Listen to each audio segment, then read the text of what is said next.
This is the law in Michigan says that the plaintiff, the prosecution, has the burden of proof.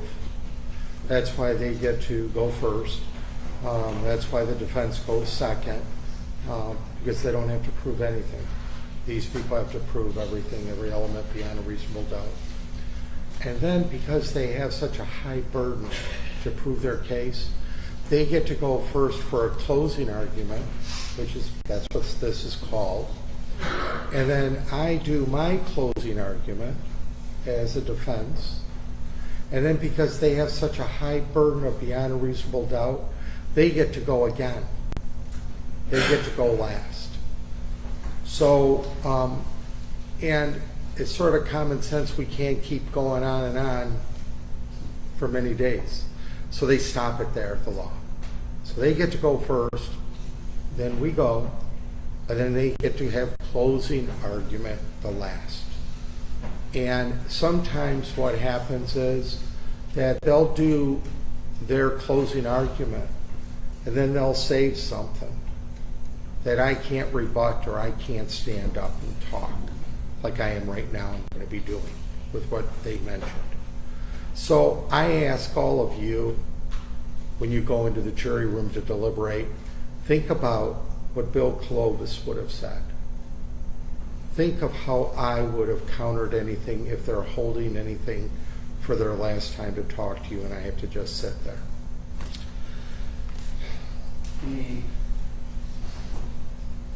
This case,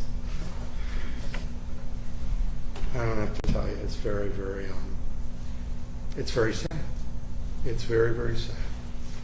And the facts of two children passing away, as the prosecutor said, in a setting like this is just beyond grief. And that's why I took a moment out, maybe took my attorney jacket off, so to speak, and really gave sympathy to Mom. I give sympathy to all of them. I don't want anybody hurt. I don't have vindictiveness. My client doesn't. And I gave my sympathy. And it's normally out of line to do that. And I'm glad the judge and prosecutor allowed me for a minute to do that, because I just had to get that off my chest or myself, because I can't talk to the witnesses here when we're in court. And they don't have to talk to me at all. It's very, very sad. And, you know, I'm taking a little bit longer in a closing argument today than I normally do when I have a trial or I'm involved in a trial. Because there are several counts. Well, first, all due respect to everybody injured and the poor little kids. I want to show them respect. And that's why I want to just talk to you. I'm not making things up. You know, so many times, you know, attorneys, people raise their eyes or look up when you say attorney or attorney jokes and that. There ain't no joke in here. And I'm a real deal. When I talk to you, I'm not making anything up. Certainly, it's up to you. You're collectively the judge of the facts, all of you. And I respect that, and my client respects that. That's our American jurisprudence, our American law, is that we have, if you're charged with a felony, especially a capital felony, 12 jurors decide the case. So the judge certainly has been very nice and will release one person, or the clerk will. And then the 12 of you, whomever you may be, will deliberate and rule on the case as a judge of facts.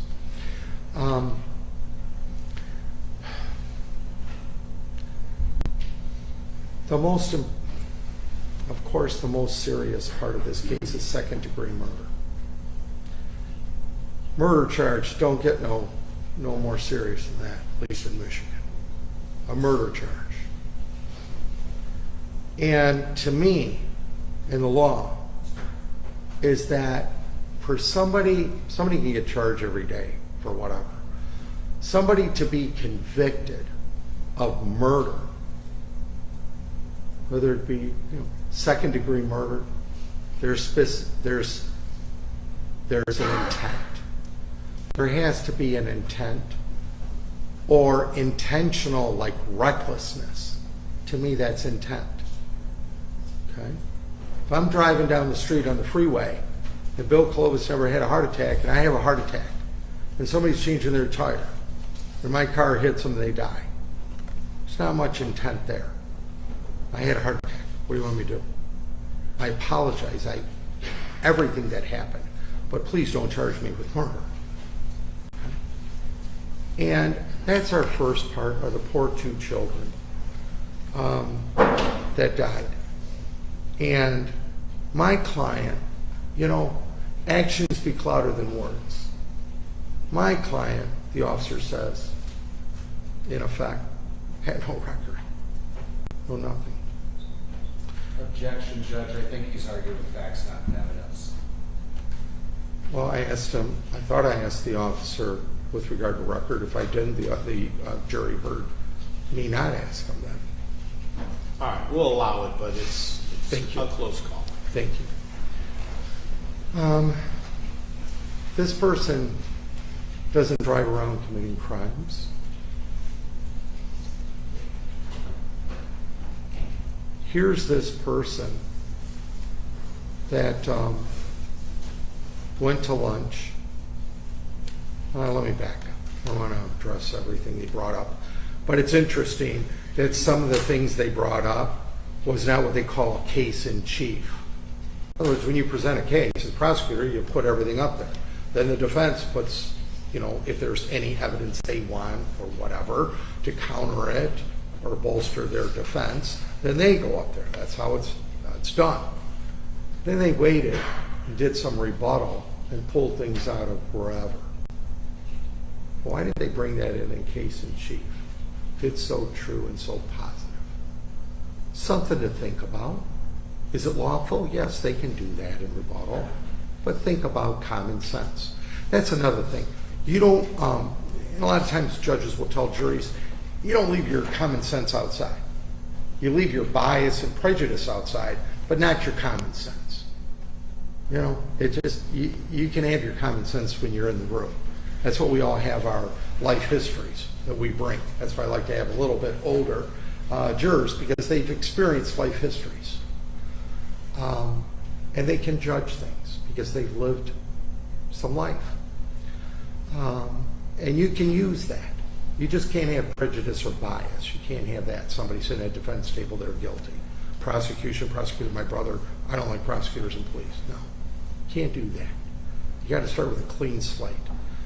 Just as if somebody, anybody, family member, whatever, is being charged with something. You want them to have just a fair, clean slate you start with. That's why I asked in the very beginning, there's nothing been said, how would you find the person? Sometimes people say, well, they're charged guilty. No, not in America. They haven't put any proofs on. They got to prove their case beyond a reasonable doubt, every element. With regard to going, and they held for a rebuttal, this Fermi 3 or whatever party store, corner store, and there's this, she bought some stuff for the house, some wine and these 4 little bottles of whatever, Sutter or whatever. There's nothing illegal about that. When she went in there, I asked, is she sober? Is she okay? Yes. Would you sell to somebody under influence? No, thank God. I like to hear that. And okay, so we've got that they brought. And then we've got her going at 11 o'clock to Furnace Tavern. Okay. Did she drive there okay? Yes. Did she have an accident? She turned the corner, go down the road, country road, veer to the right. Everything go okay? Looks like it did, or else the officers would be telling us. They're telling us anything. They went and looked at something she bought at 9 o'clock or 9:05 in the morning. So, okay. So if it doesn't exist, that's a positive for my client. Remember that. They're going to bring up every negative there could be with a microscope. That's why there's 2 attorneys in the room. And we're going to bring up positive or talk about their negative, credibility-wise. So, okay, so then she drove at about 11 o'clock to Vernus to meet 2 friends for lunch. She says a sandwich. They say no. Sandwich, you'll see the receipt as an exhibit. Take a look at it. Looks like my client had a better memory on the food part. And so she had the chili, chicken chili or whatever. And she also had 1 glass of wine. And Verna, the person, Kelly Thornton, that came here, and she was, I'm told that she's like really a peppy person, but she was very sick that day, and you know, she was, and it showed. She did not feel good, and I'm glad she showed under subpoena. And she testified that she was sober. When she came in, she was sober. So if the prosecution is trying to say that she guzzled all these drinks and then went in there, you're wrong. Actions speak louder than words. You can talk all day long. Prosecution wasn't there. The police weren't there. All they're doing is surmising. And they're trying to surmise beyond a reasonable doubt. And they're trying to throw out facts like these 2 children passed away at a party. Absolutely. I feel horrible. That doesn't make somebody automatically guilty. You have to prove it. We don't go by emotions. So she comes in. The testimony of Kelly Thornton is she's sober when she comes in. It's just normal. She met friends, had lunch, had 1 glass of wine. Any other wine? No. Anything else to drink? Water. Okay?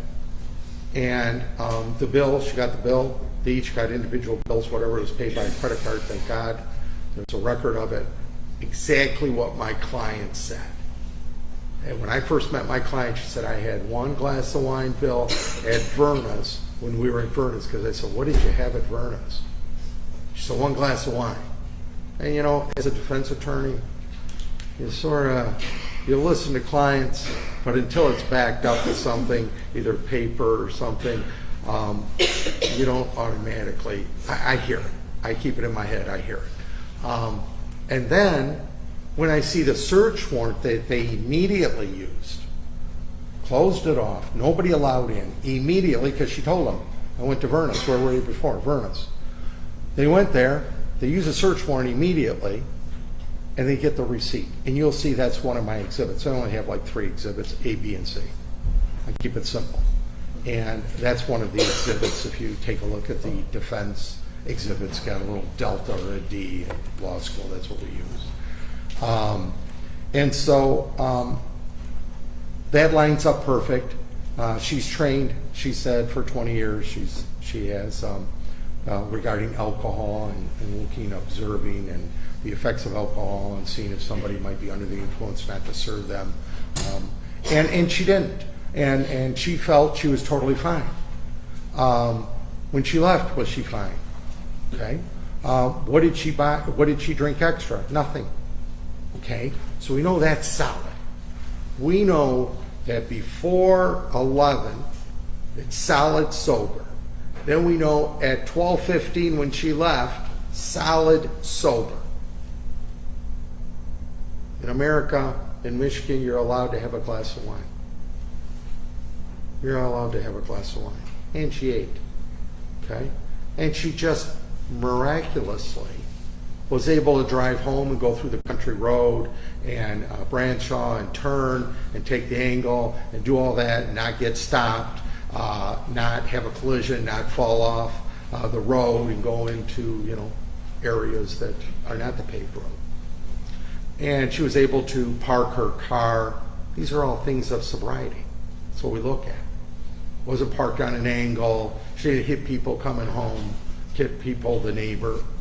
So then she gets home. She's home for a couple hours, let's say 12:15.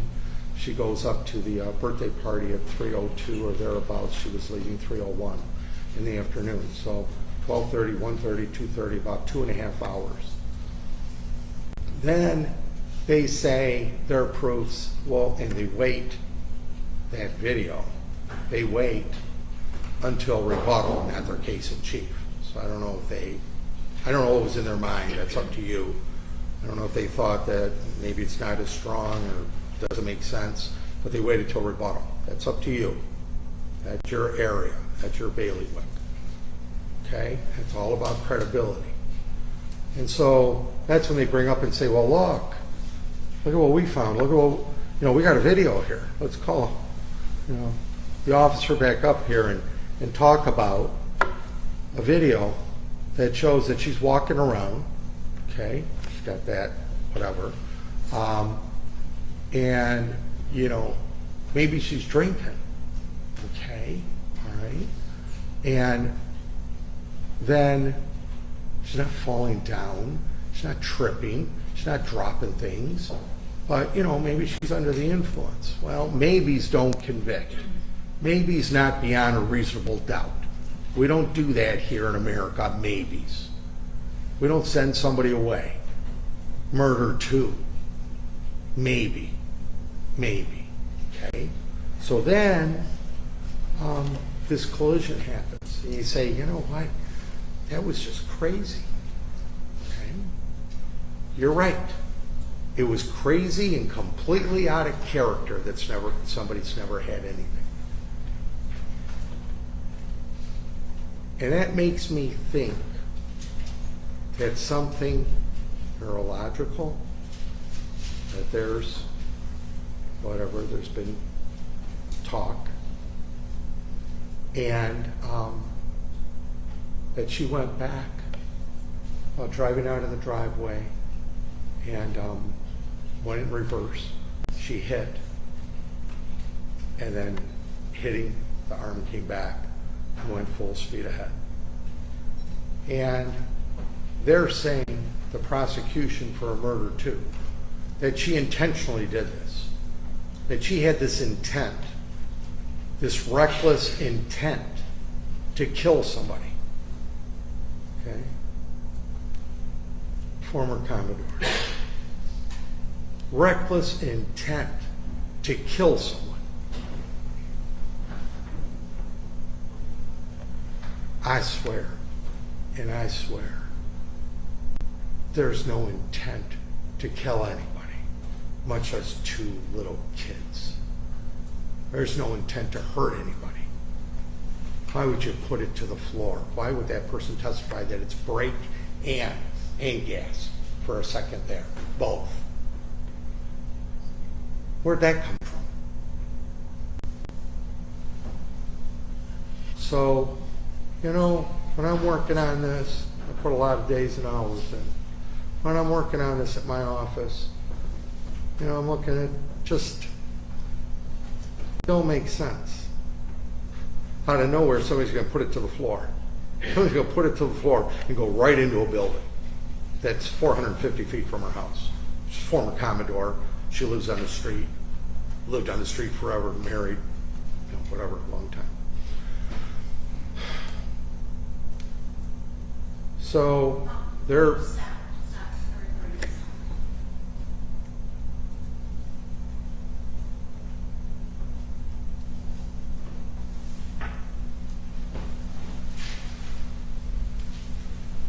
that bad equipment that Judge Nichols says.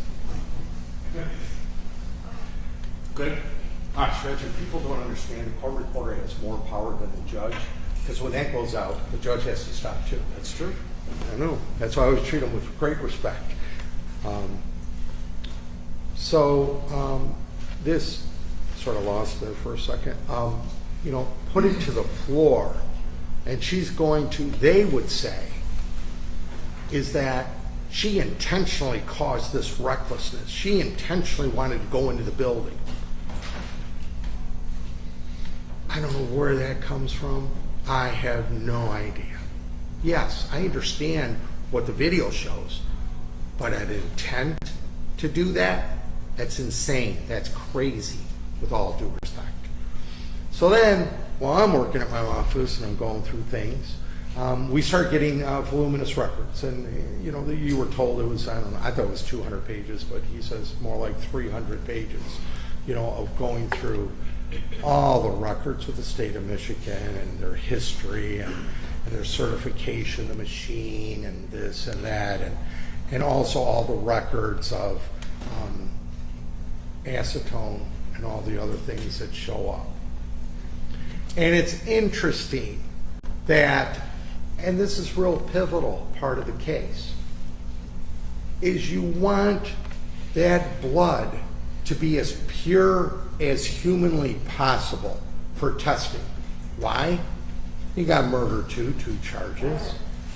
You have other charges that are extremely serious, under the influence causing serious injury. These are all very serious charges, very serious felonies. So you want everything right on the money, absolutely as perfect as human can be. So why would I not? Doesn't cost a penny, and you do it every day with drunk drivers. As a road patrol officer, why wouldn't you take him to the station?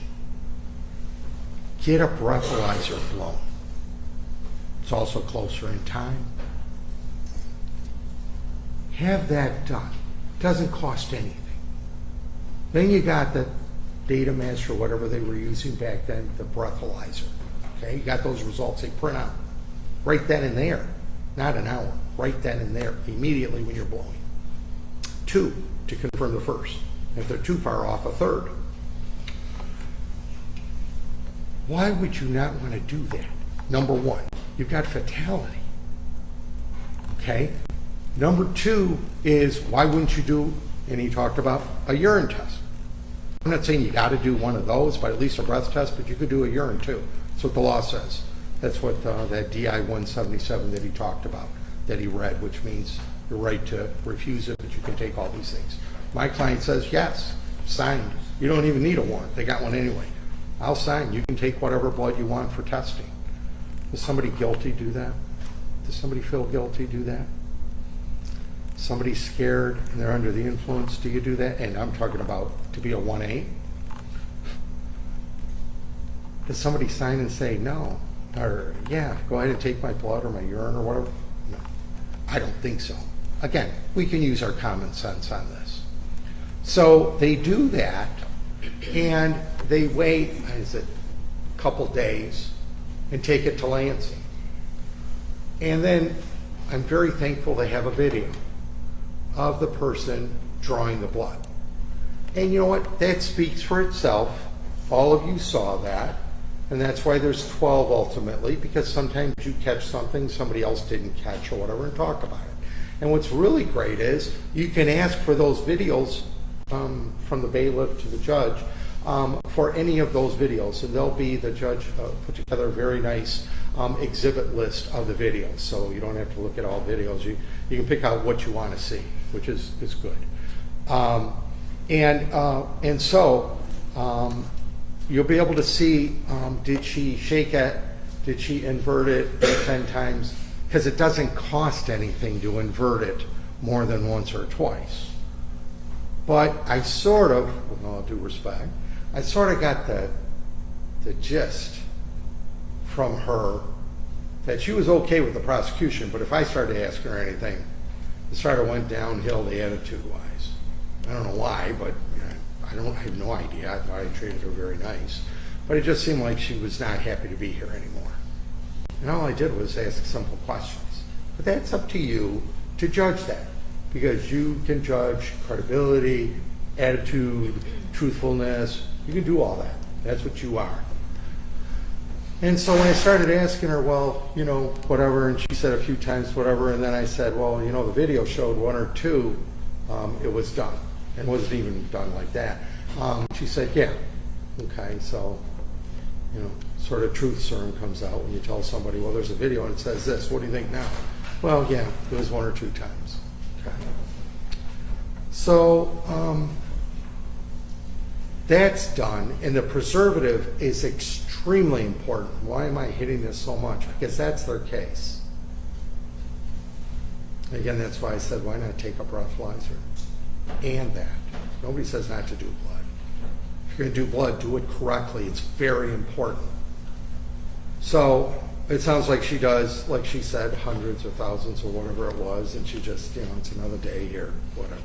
Well, there's 2 murder, 2 charges, by the way. So that's done. It's packaged, and it's driven up a couple days later, whatever it is. and it's tested.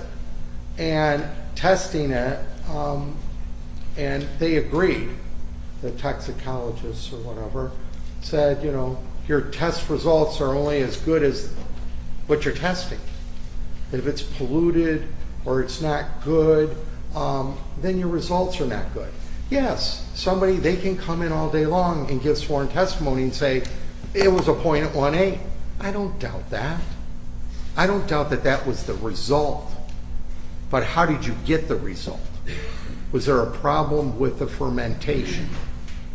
And something that really sticks out, other than, well, you didn't shake it, so there was fermentation, and here's Bill Colovos, he's coming up with something off the wall, that it's too many maybes there, and it won't overcome beyond a reasonable doubt. No. We've got proof positive, very thankful, that they have proof positive of a graft. I want you to take a look at, I believe it's Defendant's Exhibit C. I believe it's C. I only have 3. So take a look at that, and it'll show that it's more than a little bump. Take a look at it and see if it goes up like this. Acetone. That gas came out. And then they'd have you believe that the state of Michigan says it's okay to have acetone. It's all right, that commercial cleaner. A little bit of that doesn't hurt you. Insane. I mean, come up with something better than that. But it's okay. Nobody gets hurt by that. Oh, okay. Have you done ever testing on live human beings with acetone? I don't expect to have, at least this generation. So acetone, and then my person, who to me came across very professional, very, in my opinion, you're the judging on the credibility of people, was sharp. He was credible. He wasn't sarcastic. No matter if the prosecution or myself asked questions, he was honest. And acetone, he said, you know, nail polish remover. That's what acetone it's made up of, industrial solvent. And what happens is, nobody says anybody put that in the blood sample, but it occurs through fermentation. It occurs that way, or something was polluted. The needle, before it went in there, had something, a microbe or whatever. We don't know. But I don't care how it got there, it shouldn't be there. It shouldn't be there at all. And if it's there, it just spoiled the results. These results that are supposed to be positive and clean and accurate. You know, accurate in my opinion, you're the finders of fact. Accurate in my opinion, accurate is out of 100%, if you can get it up to like 95, that's accurate. If you start going below that, there's a problem there about accuracy. It's not a 51%. To me, that's not accurate, okay? Again, we draw it back to murder 2. 2 charges of murder 2. And operating under the influence causing death. And operating under the influence of causing serious injuries. Counts there. Alcohol has to be right on the money. And I know I repeat a couple things, it's just because of the seriousness of this case. Please excuse me. Where is the breathalyzer? Wouldn't it cost anything? Wouldn't have it been amazing if the breathalyzer said 0.01 or 0.02 and they're claiming 0.18? Boy, they'd have a lot of questions to answer. But you know what? The less testing you do, the less tests you have, the less defense attorneys have questions to. Right? Right. So we don't want to have too much. Plus, remember, they're the ones in charge. You can't say, you know what? I want to go here, I want to go to a doctor, I want to have this or that. You can't say that. Why didn't they have the hospital do it? She had insurance. Why didn't they have the hospital draw some blood? Just for the heck of it. They didn't have to worry about transportation, fermentation, nothing. Boom, it's done. Oh, by the way, I forgot about refrigeration. And it's supposed to be refrigerated. Might have an expiration date, but milk does too, and if you put it outside, not refrigerate, guess what? Who cares about the expiration date? It's spoiled. Spoiled milk is the fermented, and that's literally, it causes curds and stuff. I left some too long in my office, and it stunk up the office and the refrigerator. Baking soda had to be put in. So, you know, fermentation is a very strong animal. It's very strong, and it's aggressive. And you don't want that because you've got all these serious charges, including murder too. I want to know, if I was on a jury, that everything is properly done and there's no question whatsoever. And beyond a reasonable doubt, it's pretty close to that. That where we're at is that there's no question that it's there. All the elements are there. Everything was done properly. If things were not done properly, please don't feel that the seriousness of what occurred, I can't say not guilty. That's not fair. No. That's not what the law says. The law says for you to do your job, do your duty as a citizen, as a sworn-in juror. And that is, if you feel that somebody's not guilty of all the elements and the people have not proven it beyond a reasonable doubt, all the elements crystal clear, then your duty is to say not guilty. And you say, oh my God, these people are going to be mad, or they're going to say this. No, you don't do that. In America, you rule, just like the judge has been ruling. He rules. You rule too when you deliberate. Please.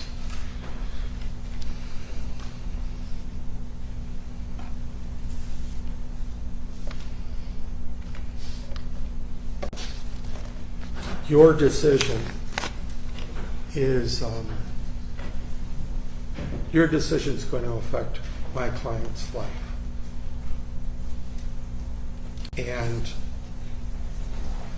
I know by looking at all of you, and I've had a few trials over the years, that you've taken this very, very serious. Very serious. And I truly mean that, or else I wouldn't say it. I've had a few juries, and actually, honest to God, some people will start nodding out. They'll start going to sleep. And it's like, I got to speak real loud to wake them back up from over here. And that's sad. That's really sad. And this was supposed to be a long trial initially. You know, picking a jury, you don't know if it's going to be 3 hours or 3 days. And we moved along very well. And everybody came across very honest. And I think that's how we were able to do it. Plus, the judge is really good, if you haven't noticed, about keeping us reined in and moving the case along. I love that he starts at 8 o'clock, because I've been in other courts that say 8:30, and they show up at 11, the judge. So this one I can count on. That door's going to open at 8. And that's good, because it's taken a lot of time out of all of our lives, but more importantly, we do this for a living, out of your life. And I truly want to say thank you. And I truly say thank you for being here, for uprooting your whole lives. I don't care if people are retired at home, you're still uprooting your life. And lastly is that we've put such a heavy burden on you. We have a very heavy burden on you when you make your decision. However you make your decision, I will respect it. But you've got a heavy burden, and everybody has to go on living. But I want to thank you again for taking the time out to be here. There's areas I didn't cover just because you listened to everything. You saw everything, the testimony, videos, exhibits. So I'm not going to go through every single piece. I've gone through enough, but it's my one time. I don't get a second time. If he does go up, Mr. Lorraine or whomever, please try to think what Bill Colovos or the defense would say, encounter it. Okay. thank you very much again. I appreciate your time today. Thank you.